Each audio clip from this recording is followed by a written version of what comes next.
اللهم صل على محمد وعلى آل محمد كما صليت على إبراهيم وعلى آل إبراهيم إنك حميد مجيد.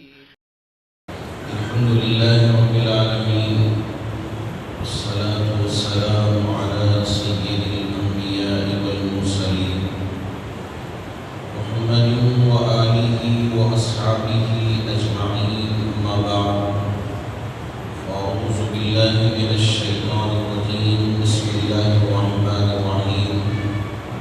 والذين تبوأوا الدار والإيمان من قبلهم يحبون من هاجر إليهم ولا يجدون في أنفسهم. صدق الله مولانا العظيم. بزرگان محترم، شاید آپ کو یاد ہوگا کہ پچھلی جمعہ میں نے آپ سے یہ عرض کیا تھا کہ اللہ رب الجلال نے اگر زندگی وفا بخشی تو مدینے کے سفر کی کچھ جھلکیاں آپ کے سامنے بیان کرنے کی کوشش کروں گا۔ اللہ کرے کہ اللہ میرے لیے بھی اور آپ میں سے ہر ایک کے لیے بھی نبی کی ذات سے محبت کرنے، نبی کے شہر سے محبت کرنے اور نبی کے صفات کو، نبی کی زندگی کو اپنی زندگی میں لانے کی توفیق عطا فرمائے۔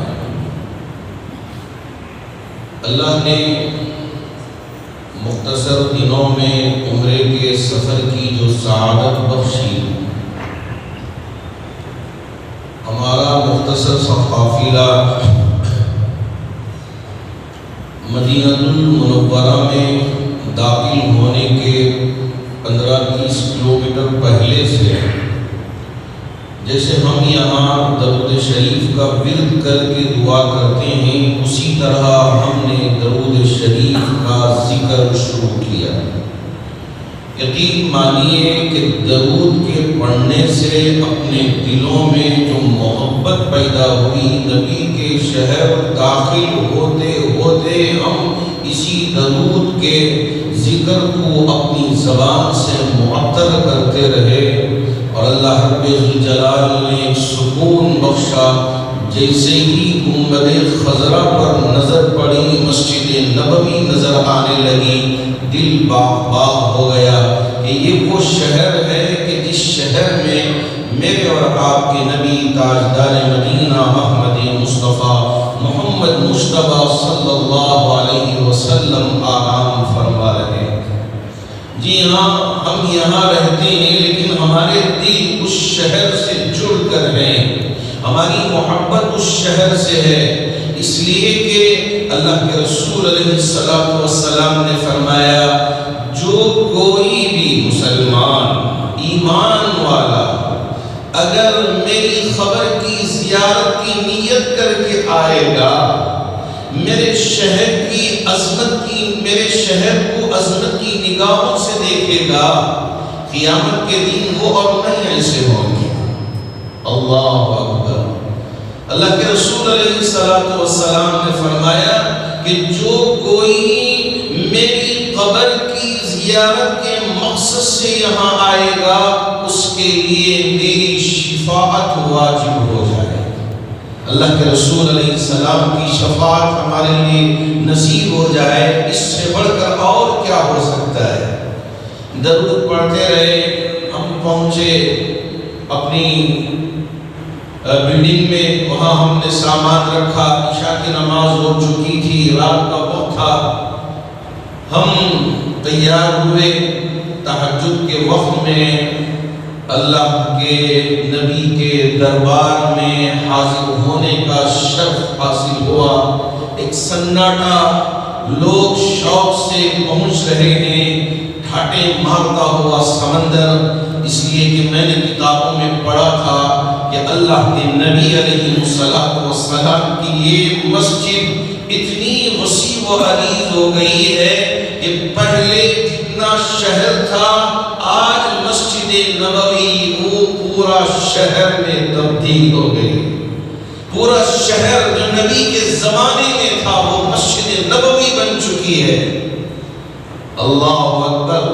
6 لاکھ مصلی بیک وقت اور حج کے موقع پہ 10 لاکھ مصلی، اس لیے کہ چھت بھی کھول دیا جاتا ہے کہ چھت پہ بھی حاجی زائرین پہنچتے ہیں، وہاں نماز ادا کرتے ہیں.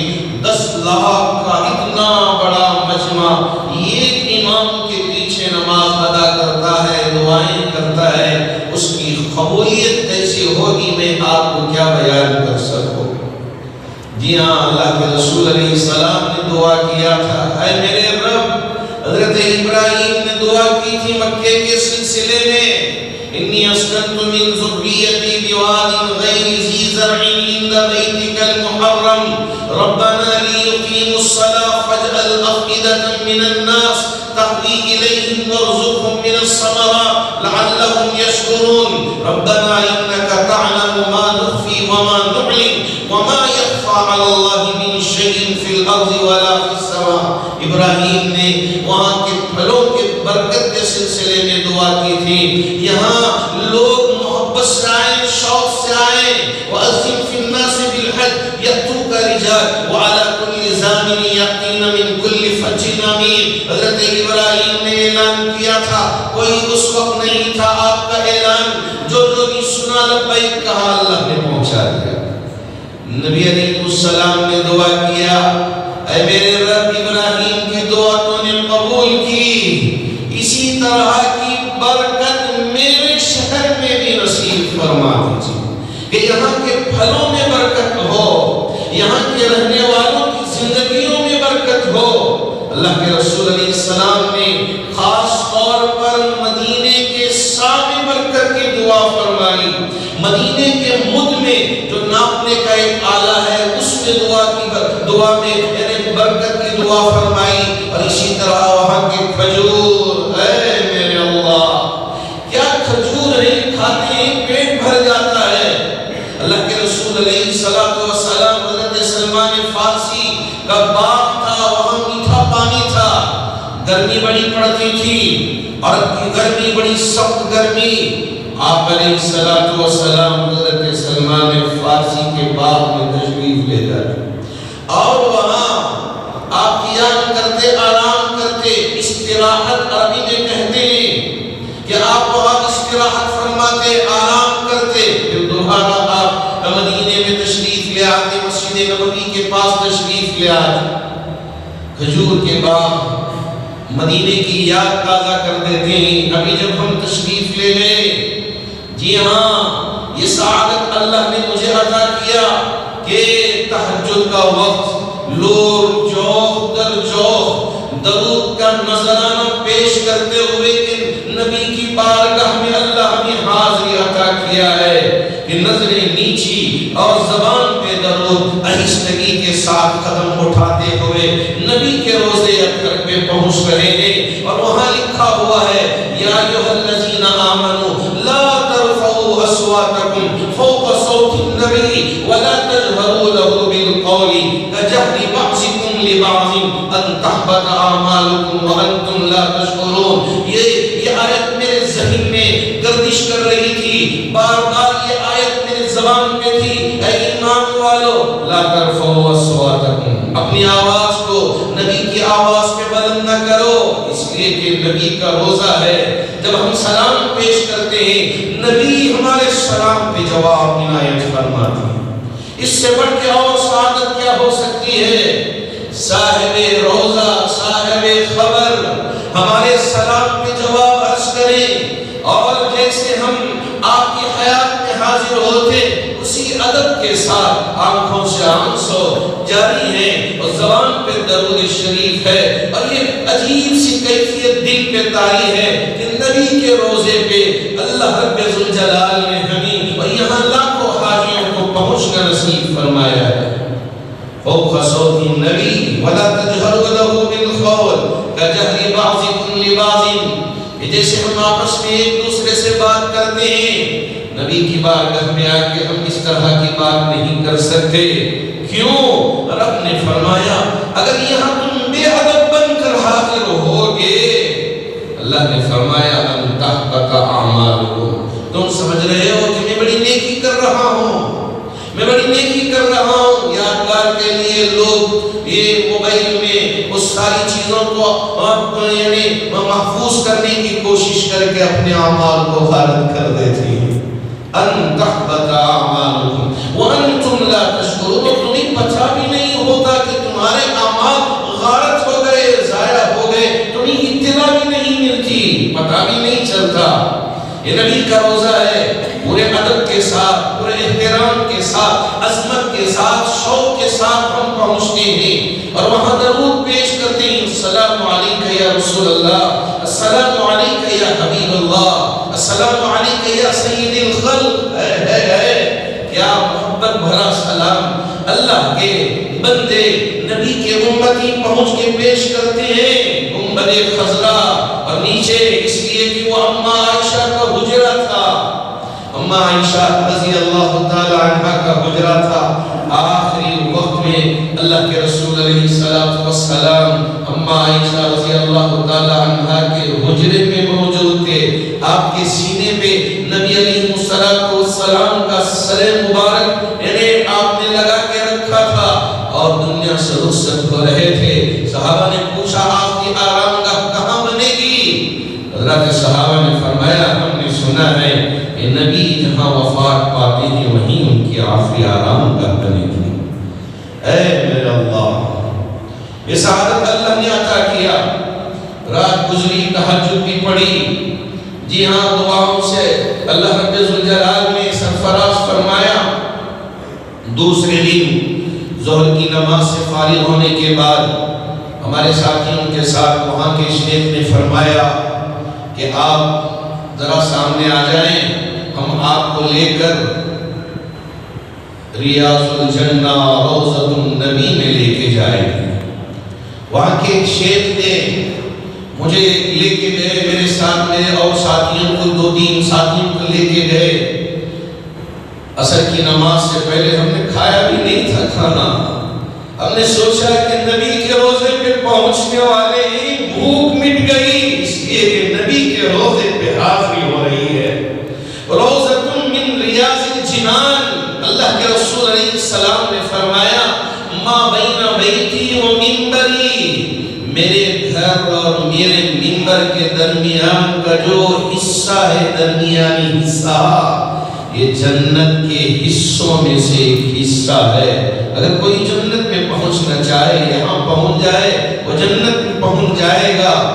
وہاں سبز رنگ کی میات ڈالی گئی ہے اور اسی طرح کی یعنی قالین مصلی امام حرم کے لیے بھی بچھائی جاتی ہے۔ میرے دل میں بھی خواہش ہوئی کہ جامع مسجد کے مصلی میں بھی اسی طرح کی ایک جائے نماز لا کے بچھایا جائے، اس لیے کہ یہ نبی کے بغل میں یہاں روضۃ من ریاض الجنان میں سبز رنگ کی میات بچھائی گئی ہے۔ اسی طرح کے مصلی پہ امام حرم بھی نماز پڑھاتے ہیں، تو اسی طرح کا مصلی بھی یہاں لا کے بچھائے تاکہ اللہ ہماری اس ادا کو بھی قبول کر لے۔ جی ہاں، ہمارے شیخ نے فرمایا کہ امام کے بالکل پیچھے ہم آپ کو کھڑا کر دیں گے، آپ یہی عصر کی نماز ادا کریں، خوب جم کے دعا کریں، خوب جم کے دعا کریں، اس لیے کہ اس وقت دعا کا وقت ہے اور آپ حاجی بن کے آئے ہیں، نمائندہ بن کے آئے ہیں، مسافر ہیں، مسافر کی دعا قبول ہوتی ہے، معتمر کی دعا قبول ہوتی ہے۔ شیخ نے مجھ سے کہا کہ آپ خوب جم کے دعا کریں۔ اللہ کا شکر ہے جیسے ہی ہم اس جگہ میں پہنچے ہمارے آنسو بہنا شروع ہوئے، جب تک اس قصے سے نکلے نہیں ہمارے آنسو بہتے رہے۔ اللہ ہماری ان دعاؤں کو قبول فرمائے۔ بہت آرام کے ساتھ نماز عصر بھی ہم نے ادا کیا، نبی علیہ السلام کے روزے پہ پھر دوبارہ سلام پیش کرنے کی سعادت بھی ہم نے پائی۔ پھر اس کے بعد دوبارہ شیخ سے ملاقات ہوئی، انہوں نے کہا اب ہم نے آپ کے لیے مسجد نبوی کے امام شیخ ڈاکٹر المحسن القاسم سے ملاقات کا وقت لیا ہے، اب ہم آپ سے ملاقات کرائیں۔ جانے سے پہلے بہت ساری باتوں کو انہوں نے ہمارے سامنے رکھی۔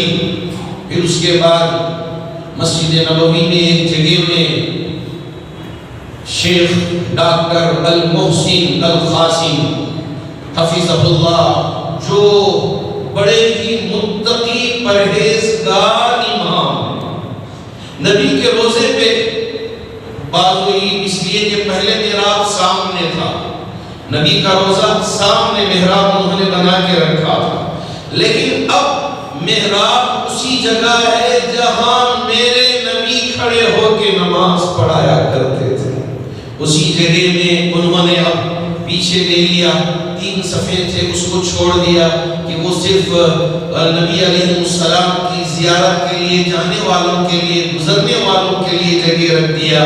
اب یہ جو محراب ہے وہ محراب ہے جو ریاض الجنہ میں ہے، جہاں اللہ کے رسول علیہ السلام کھڑے ہو کے نماز پڑھایا کرتے تھے، اسی جگہ اللہ نے وہیں قریب میں ہمیں بھی کھڑا ہونا نصیب فرمائے۔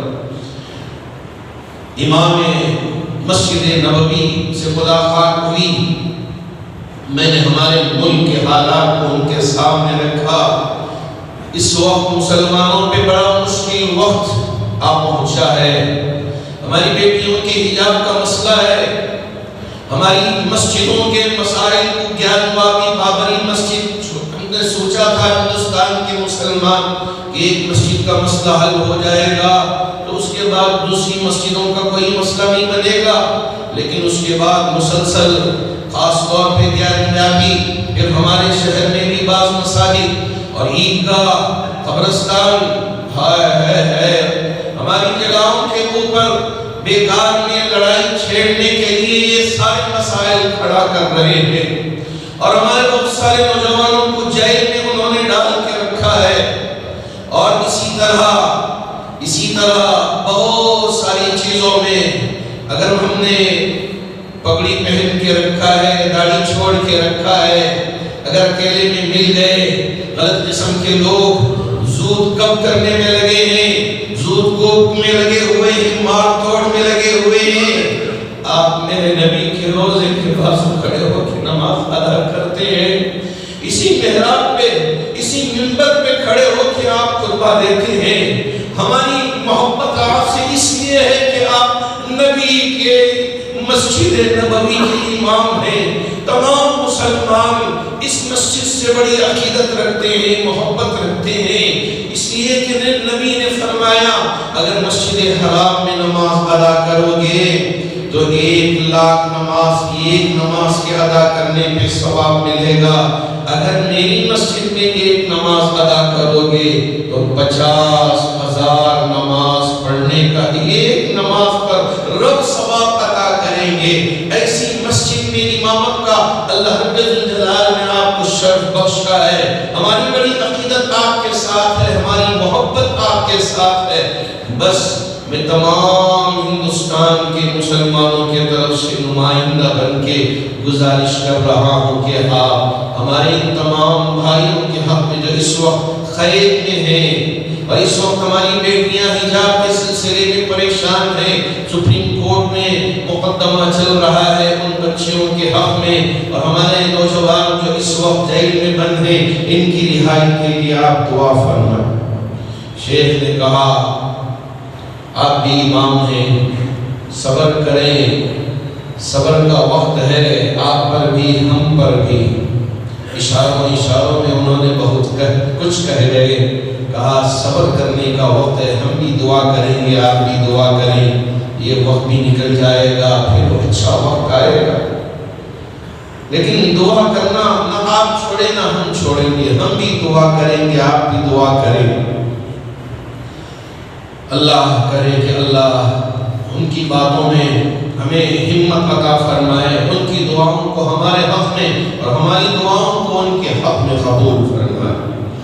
اس کے بعد آخری دن تھا، اس لیے کہ مختصر وقت کے لیے ہم گئے تھے۔ وہاں کے مدینہ یونیورسٹی میں کام کرنے والے ایک شیخ وہ آ گئے، وہ آ کر مدینے کے بعض جگہوں پر لے جانا چاہا، اپنی خود کی کار لے کے آئے۔ ان کی کار میں سوار ہو کر ہمارے 2-3 ساتھی مدینہ یونیورسٹی پہنچنا نصیب ہوا۔ انہوں نے تفصیلات پیش کی کہ یہاں 202 ملک کے طلبہ تعلیم پا رہے ہیں، 202 ملک کے۔ اور آپ کو پتہ ہونا چاہیے کہ آپ کے ملک ہندوستان کے 550 طلبہ بھی یہاں زیر تعلیم ہیں۔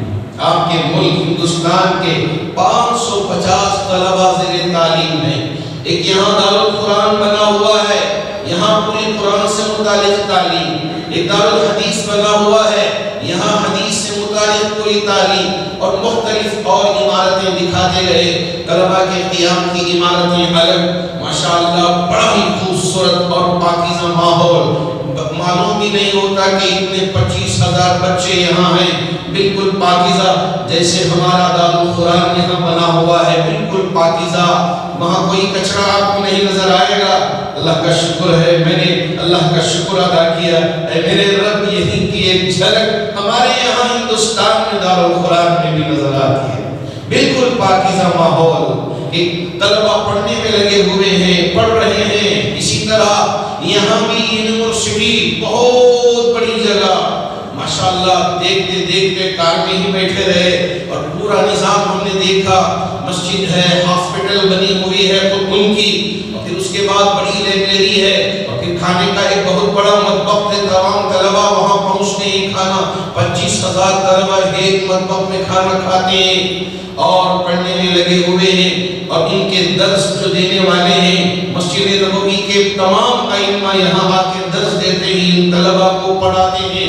اور ماشاءاللہ یہ سارا نظام دکھانے کے بعد پھر اس کے بعد وہ ہمیں لے کے چلے وادی بیضا۔ وادی بیضا جسے ہم اور آپ وادی جن کے نام سے جانتے ہیں، کہ اب وہ لے کے گئے، راستے میں دکھائے کہ یہ کھجور کے باغات یہاں بنے ہوئے ہیں، بہت سارے کھجور کے باغات اس راستے میں ہمیں دیکھنے کو ملے۔ نبی علیہ السلام کی یاد تازہ ہو گئی کہ ایسے ہی کھجور کے باغات میرے نبی کے خواب میں دکھائے گئے تھے کہ آپ کی ہجرت کے لیے اللہ رب ذوالجلال نے ایسی جگہ کو مقدر کر کے رکھا ہے جہاں کھجور کے گھنے باغات ہیں، درخت نہیں، وہاں آپ ہجرت کر کے جائیں گے، کھجور کے باغات نظر آئے، بالکل اندر نالے بنے ہوئے ہیں، وہاں سے پانی کھجور کے درختوں کو پہنچ رہا ہے۔ جو احباب بھی حضرت سلمان فارسی کے باغ میں گئے ہوں، وہاں کا پانی بڑا میٹھا ماشاءاللہ نبی علیہ السلام نے استعمال کیا۔ اور اسی طرح اب وہ کھجور کا درخت بہت سکون کی جگہ، بہت آرام کی جگہ، ٹھنڈی ٹھنڈی ہوائیں۔ اب یہاں مدینے میں گرمی، لیکن کھجور کے درخت کی وجہ سے ماشاءاللہ ٹھنڈی ہوائیں، ایک عجیب سی کیفیت، دل میں یہ احساس ہوتا ہے کہ یہ وہی جگہ ہے آج سے 1450 سال قبل پہلے میرے نبی نے یہاں آ کے آرام فرمایا تھا۔ اللہ نے ہمارے لیے بھی یہاں پہنچنا نصیب فرمایا۔ جی ہاں، یہ وادی بیضا، وادی جن جسے کہا جاتا ہے، یہ لوگوں کے درمیان میں مشہور ہے۔ ہمارے بہت سارے جوہلا یہ بات کہتے ہیں کہ یہاں بہت سارے جن ہیں، جن کی بھی کار جاتی ہے اسے پیچھے ڈھکیل دیتے ہیں، اب یہاں اوپر چڑھنے نہیں دیتے۔ یہ جنوں کا کام ہے، اس طرح کی باتیں یہاں بہت مشہور ہیں۔ ہمارے شیخ نے بہت سمجھا کے بتایا کہ یہ اطراف میں پہاڑ ہے، اطراف میں پہاڑ ہی، یہاں یہ جگہ بالکل آپ دیکھیں گے کہ ٹیک پہ ہے۔ یہ جو جگہ ہے اس کو کہتے ہیں کیمسٹری میں، فزکس میں گریویٹی۔ یہ دنیا میں ایک ہی جگہ نہیں ہے، کئی ایک جگہ ایسی ہیں جیسے مغناطیس، میگنیٹ جسے ہم کہتے ہیں، اگر اس کے سامنے لوہا رکھ دیا جائے اور اور اوپر ہم میگنیٹ کو رکھیں تو وہ میگنیٹ لوہے کی میخ کو کھینچنے لگتی ہے، تو اسی طرح کا پاور اللہ رب ذوالجلال نے زمین کے اس حصے میں رکھا ہے کہ یہاں کار اوپر چڑھتی ہے تو نیچے ڈھکیل دیا جاتا ہے، اور ڈرائیور کو بھی آگے لے جانے کے لیے زیادہ ایکسیلیٹر دبانا پڑتا ہے، آرام سے نہیں جائے گی۔ اگر زیادہ ایکسیلیٹر دبائیں گے تو جب جا کے گاڑی آگے موو ہوتی ہے۔ ہاں ساری چیزوں کو انہوں نے سمجھایا کہ یہ زمین کی گریوٹی ہے، یہاں اطراف میں پہاڑ ہیں، اس وجہ سے یہ جو کار ہے پیچھے کی طرف چلی آتی ہے۔ اس کے بعد انہوں نے بالکل اخیر میں لے کے گئے، دکھایا کہ یہ انتہا، اس کے بعد راستہ نہیں ہے، اب یہاں سے لوگ پھر دوبارہ واپس آتے ہیں۔ انہوں نے کہا کہ شیخ اب میں اپنی کار کو یہاں آف کر دیتا ہوں، لیکن آف کریں گے تو بریک نہیں پڑے گا کار میں، اس لیے میں ذرا اسے اسٹارٹ میں رکھ کے، یہ ہماری آٹومیٹک کار ہے، اسے نیوٹرل میں رکھ دیتا ہوں، ین میں رکھ دیتا ہوں۔ اب آپ دیکھیں گے کہ بالکل یعنی ٹیک ہے، ٹیک پہ گاڑی کھڑی ہوئی ہے نیوٹرل میں، اب منہ ہوگی اور جاتے جاتے کتنی سپیڈ میں ہوگی، میرے پیر کو دیکھ لیں، ایکسیلیٹر پہ نہیں ہے اور صرف اسٹیئرنگ ہے، بریک پہ میرا پیر ہے، بالکل نہیں، ایکسیلیٹر پہ پیر نہیں رکھا ہو، آپ ذرا دیکھتے جائیں۔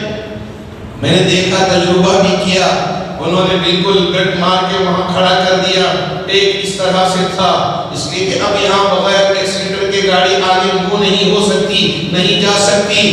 اب یہاں کھڑا کر دینے کے بعد آہستہ آہستہ گاڑی کھسکنے لگی، چلتے چلتے کانٹا آگے بڑھ رہا ہے، 60 80 100 120 کی سپیڈ پہ گاڑی منہ ہو رہی ہے۔ اے میرے اللہ، یہ زمین کی گریوٹی ہے، یہ اللہ سمجھانا چاہتے ہیں اپنی قدرت کو۔ بعض اس سے ایسے ہیں کہ جہاں زمین کے اس حصے میں اگر آپ اوپر جانا چاہیں، یہ 7 کلومیٹر کا دائرہ ہے، 7 کلومیٹر کا، آپ اوپر چڑھنا چاہتے ہیں نیچے ہی آئیں گے۔ اب یہاں آپ گاڑی رکھیں، بالکل تیز رفتار سے آپ کی گاڑی سڑک رہی ہے، جا رہی ہے، میرا پیر ایکسیلیٹر پہ نہیں ہے، نیوٹرل میں، یہاں میں کوئی گیئر نہیں ڈال کے رکھا ہوں، نیوٹرل میں ہے۔ نیوٹرل میں مطلب یہ ہے کہ جتنا بھی ایکسیلیٹر دے گاڑی منہ نہیں ہوتی، لیکن یہاں گاڑی منہ ہو رہی ہے اور 120 تیزی کی رفتار میں گاڑی جا رہی ہے۔ میں نے اللہ کا شکر ادا کیا، میرے رب یہ سب آپ نے ہی بنایا ہے، یہ پہاڑ، جی ہاں خدا نے فرمایا والجبال اوتادا، کہ جب پہاڑوں کو اللہ نے میخ بنا کے زمین میں ٹھوک دیا ہے تاکہ زمین میں حرکت نہ ہو، زمین بھی گھومتی ہے۔ ہاں یہ سائنسدانوں کا کہی گئی بات ہے، زمین بھی گھومتی ہے، اگر ہم زمین کے ساتھ گھومتے رہے تو ہم یہاں بیٹھ نہیں سکتے تھے۔ میرے رب نے انتظام فرمایا کہ والجبال اوتادا، جی ہاں۔ اس کے بعد میں نے شیخ سے کہا، شیخ 120 بس ہے، اب آپ گیئر میں ڈال لے، اس کے بعد ڈی میں ڈال کے گاڑی کو آپ منہ کر کے کنٹرول میں کر لیں تاکہ ایسا نہ ہو کہ یہ کرشمہ دکھاتے دکھاتے کہیں حادثے کا شکار نہ ہو جائے۔ اب اس کے بعد ماشاءاللہ گاڑی ہم لے کے گئے، ہمارے شیخ، میں نے ان سے گزارش کی، اللہ کے رسول علیہ السلام کی سنت ہے کہ آپ بکریوں کا بھی دودھ دھو کے پیتے تھے، اونٹوں کا بھی دودھ دھو کے پیتے تھے، وہ سنت بھی ادا ہو جائے، اب تک ادا نہیں ہوئی۔ انہوں نے کہا کہ ذرا دور کر دیے ہیں، لیکن اس سلسلے میں ہم کوشش کریں گے، اللہ آپ کی اس طرف کو بھی پورا کرے گا۔ انہوں نے بعض احباب سے معلوم کر کے جہاں اونٹوں کے ریگڑیوڑ ہیں، جہاں اونٹ بہت زیادہ ہیں، وہاں لے کے چلے۔ اب وہ بدو جو اونٹوں کو چرانے والا تھا، میں نے اس سے پوچھا مسمک، تو اس نے کہا یوسف، تو میں نے آیت پڑھی، انا یوسف و ھذا اخی قد من اللہ علینا انہ من یتقی و یصبر فإن اللہ لا یضیع اجر المحسنین۔ اس نے کہا آپ عالم ہیں، کہا یہ یوسف یہ میرا بھائی، اللہ نے ہم پر رحم کیا، ہاں انہ من یتقی و یصبر، جو کوئی بھی اللہ کا ڈر اپنے دل میں رکھتا ہے، صبر کرتا ہے، اللہ کبھی اس کے احسان کو ضائع ہونے نہیں دیں گے۔ اللہ نے عزت دی کہ آپ بھی یوسف ہو اور یہاں اونٹ چلا رہے ہو، ایک مسلمان ہو، مومن ہو؟ تو انہوں نے کہا کہ جی ہاں میں یوسف ہوں، یہ اونٹوں کو چلاتا ہوں، اس کا مالک ہوں۔ میں نے کہا دودھ پینے کا ارادہ ہے؟ تو انہوں نے کہا کہ ذرا ٹھہرو، اس لیے کہ ابھی چارہ کھا رہے ہیں، ذرا بیٹھ جائیں۔ ہم بیٹھ گئے۔ اس کے بعد انہوں نے چھوٹی سی جو بکریاں ہیں، خاشی باشی کہا کہتے ہیں، باشی جیسے ہمارے پاس اونٹ کے پاڑے ہوتے ہیں، تو وہ اونٹ کے جو یعنی اونٹ کے جو پاڑے ہوتے ہیں اس کو باشی کہتے ہیں۔ اب اس میں سے ایک باشی کو اس نے ماں کے پاس چھوڑ دیا۔ جیسے ہی بچہ گیا، ماں کھڑ گئی، دودھ پلا رہی ہے۔ شیخ نے کہا تعال آپ بھی آ جائیں، میں بھی دودھ دھوتا ہوں، آپ بھی ذرا دودھ نکال لیں میرے ساتھ۔ نبی نے بھی ہاتھ لگایا تھا، اونٹنیوں کو آپ بھی ہاتھ لگا کے سنت ادا کریں۔ اے میرے اللہ، اے میرے اللہ، میرے رب کا شکر ادا کیا، میرے رب کا شکر ادا کیا کہ اے اللہ یہ سنت بھی تو نے ادا کرنے کا موقع عطا فرمایا۔ اس نے تازہ بالکل دودھ نکال کے پیالے میں دیا، ہم نے پیا۔ فرسٹ اسٹیج کے کینسر کے مریض ہوں یا سیکنڈ اسٹیج کے بھی ہوں، اگر 7 دن پی لیتے ہیں تو انہوں نے کہا کہ پورا پیٹ پاک ہو جائے گا، پیٹ کا کینسر ختم ہو جاتا ہے۔ اے میرے اللہ، یہ ساری تیری قدرت ہے، یہ ساری تیری قدرت ہے۔ اللہ کے رسول علیہ السلام کا یہ شہر جب شروع میں آئے، حضرت ابوبکر ایک اور حضرت بلال حبشی کو بخار آ گیا، ایک سخت بخار آیا۔ اللہ کے رسول علیہ السلام نے دعا فرمائی تھی، اے میرے رب اس شہر کو بیماری سے پاک کر دیجیے، وباؤں سے پاک کر دیجیے۔ بیماری تو آ سکتی، بخار آ گیا ہے، لیکن جو وبائی مرض ہے اللہ نے اسے پاک کر دیا نبی کی دعا سے۔ جی ہاں، یہ وہ شہر ہے کہ جس شہر میں شیخ نے جا کر ایک علاقے میں دکھایا کہ یہ پوائنٹ ہے، اس پوائنٹ سے آگے دجال داخل نہیں ہو سکتا۔ انہوں نے مجھے دکھایا کہ یہ کنارہ ہے کہ یہاں تک دجال آ سکتا ہے، یہاں تک فتنہ و فساد برپا کر سکتا ہے، لیکن نبی کا قول ہے، نبی کی بشارت ہے کہ اس جھاڑیوں کے آگے دجال بھی بڑھ نہیں سکتا۔ قسم ہے میرے رب ذوالجلال کی، قسم ہے میرے رب ذوالجلال کی، میرے نبی کا قول فصیح ہے، کبھی دجال اس سے آگے بڑھ نہیں سکتا، مدینے کے اس قرن میں داخل نہیں ہو سکتا۔ اور مسجد قباء میں شیخ نے مجھ سے کہا، آپ بھی صاحب علم ہیں، کہ آپ نے نبی کی خاتم کے بارے میں سنا ہے؟ میں نے کہا ہاں سنا ہے۔ پوچھا کہ کیا تھی وہ؟ میں نے کہا کہ آپ کے پاس ایک انگوٹھی تھی جسے مہر کے طور پہ استعمال کیا جاتا تھا۔ انہوں نے کہا صح، بالکل صحیح فرمایا کہ اللہ کے رسول علیہ السلام کے پاس ایک انگوٹھی تھی، اس میں لکھا ہوا تھا محمد رسول اللہ، محمد رسول اللہ۔ حضرت علی یہ کوئی اور لکھتے تو آپ علیہ السلام اس انگوٹھی سے اس پہ مہر لگا دیتے کہ یہ میرا خط ہے، یہ محمد رسول اللہ کا خط ہے۔ جتنے بھی خط آپ علیہ السلام نے بادشاہوں کی خدمت میں بھیجا اسی مہر سے۔ شیخ نے کہا اس مہر کا کیا ہوا، اس انگوٹھی کا کیا ہوا پتہ ہے؟ میں نے کہا وہ مجھے علم نہیں ہے۔ انہوں نے کہا حضرت ابوبکر کے زمانے میں بھی وہ انگوٹھی محفوظ تھی، حضرت عمر کے زمانے میں بھی محفوظ تھی، لیکن حضرت عثمان کے زمانے میں وہ انگوٹھی کنویں میں گر گئی۔ پتہ ہے وہ کنواں کون سا ہے؟ مسجد قباء کے بازو، وہاں ایک سرخ رنگ کا پتھر راؤنڈ لگایا گیا ہے۔ کہا کہ یہ وہ جگہ ہے جہاں پہلے کنواں تھا، حضرت عثمان کے زمانے میں اس کنویں میں وہ انگوٹھی گر گئی، اس کے بعد اس کنویں کو بند کر دیا گیا۔ آج بھی وہ انگوٹھی یہی ہے۔ اللہ رب ذوالجلال نے موقع دیا اللہ کے نبی کے شہر میں پہنچنے اور آپ کی یہ ساری چیزیں دیکھنے دکھانے کا وہاں کے شیخ نے فرمایا اگر آپ کے پاس وقت ہوتا تو پورے مدینے شہر کی 1 گھنٹے کی ساری تفصیلات یعنی ڈیجیٹل طریقے سے آپ کو ہم دکھا دیتے، لیکن آپ کم وقت لے کے آئے ہیں، پھر اللہ نے کبھی موقع دیا تو انشاءاللہ آپ کو ضرور وہ 1 گھنٹے کی ساری تفصیلات ڈیجیٹل طریقے سے ہم آپ کو بتانے کی کوشش کریں گے۔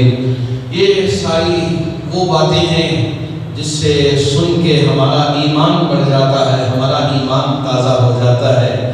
اللہ کے رسول علیہ السلام کا شہر اور ساتھ میں یہ ریاض الجنہ کی جگہ اور وہاں پہنچنا اور دعا کرنا اللہ نے نصیب فرمایا۔ نبی کے روزے پہ پہنچ کر میں نے ایک سلام پیش کیا، اے میرے اللہ تمام مصلیان جامع مسجد کے طرف سے میرے نبی کے بارگاہ میں سلام پیش کر رہا ہوں، سب مصلیوں کے طرف سے میرے سلام کو قبول فرما۔ اللہ کرے کہ سب کے سلام کو نبی کے بارگاہ میں نام بنام قبول فرمائے، اور قیامت کے دن 1-2 نہیں، ہم سب مل کر نبی کے جوار میں، نبی کے پڑوس میں، جنت الفردوس میں جانا نصیب ہو جائے۔ اللہ اس کی توفیق عطا فرمائے۔ بہت سارے احباب حج اور عمرے کے لیے جا رہے ہیں، عمرے میں بھی ماشاءاللہ، لیکن عقیدت لے کے جائیں، پکنک کے مقصد سے نہ جائیں۔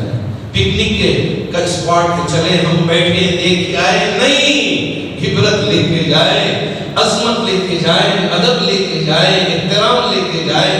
یہ مسجد حرام مکہ ہے، نبی نے اس کے لیے بھی دعا کی تھی، رب ادخلنی مدخل صدق واخرجنی مخرج صدق واجعلنی من لدنک سلطانا نصیرا۔ اگر یہاں کے لوگ نہ نکالتے تو میں نہیں نکلتا تھا، لیکن آپ نے اپنی آخری احرام گاہ مدینے میں ہی بنانا پسند فرمایا، کہا کہ اپنی مدینے ہی آرام کروں۔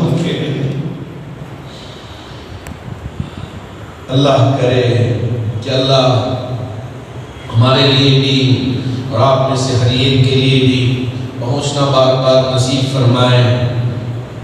وہ آیت انہوں نے مجھے پڑھ کے سنایا تھا، مسابۃ للناس، لوگوں کے بار بار لوٹنے کی جگہ۔ جی ہاں، ہمارا ایمان ہے کہ اللہ نے اگر موقع دی تو ہم اڑ کر چلے جائیں۔ اللہ کرے کہ اللہ وہاں پہنچنا، وہاں عبادتیں کرنا ہمیں نصیب فرمائے، وہاں جتنے بھی حاجی گئے ہیں وہاں پورے ادب کے ساتھ دعائیں کرنا نصیب فرمائے، اور ان کی دعا اللہ قبول فرمائے۔ یہاں اس وقت جو آزمائش کا وقت ہے، اللہ یہ آزمائش کا وقت جلد از جلد دور فرما دے۔ یہاں ہم سب تمام مذاہب کے لوگ محبت کے ساتھ رہیں، بھائی چارگی کے ساتھ رہیں، اخوت کے ساتھ رہیں۔ اللہ اس کی توفیق عطا فرمائے۔ محترم حاضرین گرامی، ماشاءاللہ ہر جمعہ بنوٹیاں ہماری چادروں میں ڈال کے جاتے ہیں تاکہ مسجد کی ضرورتیں بھی پورا ہو، اور یہاں چلانے والے جتنے ادارے ہیں ان کی ضرورتوں میں بھی آپ کی حلال کمائی لگ جائے، اس نیت کے ساتھ ماشاءاللہ ڈال کے جاتی ہیں۔ ہمارے ایک مولانا مجھے آگے کہے کہ اس وقت جامعہ بیت المال میں پونجی نہیں ہے، اب کیا ایک شادی کریں، آئندہ جمعہ شادی ہونے والی ہے۔ عمرے کو جانے سے پہلے انہوں نے مجھ سے آ کے کہا تھا، میں نے کہا نہیں 3 شادیاں، اس لیے کہ ٹرسٹ کی طرف سے یہ گزارش کی گئی ہے کہ جیسے بھی ہو 3 شادیاں کم سے کم کریں، اس کے اوپر جتنی بھی ہو 3 شادیاں بک کریں، اللہ انتظام کرے گا۔ اللہ کا شکر ہے، کل ہی رات مغرب کی نماز کے بعد ایک نوجوان میرے پاس آئے، حضرت میں سنتا رہا آپ کے خطبوں کو، میں نے نیت کی تھی کہ میرے باپ کی طرف سے بھی، میری ماں کی طرف سے بھی ایک شادی کا انتظام کروں۔ اے اللہ، اے میرے رب، تیرا ہی شکر ہے کہ ہم نیت کرتے ہیں، آپ اپنے بندوں کو بھیج دیتے ہیں یہاں انتظام کرنے کے لیے۔ ایک اور بھائی اثر سے پہلے انہوں نے فون کیا کہ میں آپ سے ملنا چاہ رہا ہوں، تو انہوں نے کہا کہ اب 25,000 جمع ہے، 15,000 علاقے میں جمع کروں گا، آپ ایک شادی ہمارے طرف سے بھی کر دیجئے، اس لیے کہ ان کے اجمان کی یہاں شادی ہے، وہ بھی ملے تھے، دعاؤں کی گزارش کی تھی کہ میری بچی کی شادی ہے، آپ اس کے حق میں دعا کریں، آپ ہی کو نکاح پڑھانا ہے۔ اللہ کا شکر ادا کیا، اے میرے رب یہ تو کنواں ہے، پانی نکالتے جاؤ، پانی آپ دیتے جائیں گے، نیت ہم کریں گے۔ ٹرسٹ نے یہ ارادہ کیا کہ 3 شادیاں ہم ہر جمعہ کریں، ہر مہینے کی پہلی جمعہ کریں گے، پیسے ہو نہ ہو، جی ہاں اللہ کرنے والا ہے، اللہ کے بندوں کو اللہ بھیجنے والے۔ ہم نے کسی سے کانٹیکٹ بھی نہیں کیا، خود پہنچے، کہا کہ ہم 2 کے 1 کے 3 پیسے جمع ہوں گے۔ اللہ رب الجلال ہی کا شکر ہے کہ آپ ارادے کرتے ہیں، نیتیں کرتے ہیں، اور اللہ آپ کے ارادوں کو، نیتوں کو پورا کرتا ہے۔ اللہ کے علاوہ کوئی اور ہمارے ارادوں کو نہیں جانتا، ہماری نیتوں کو نہیں جانتا، نہ مجھے علم ہے نہ آپ میں، آپس میں ایک دوسرے کا علم ہے۔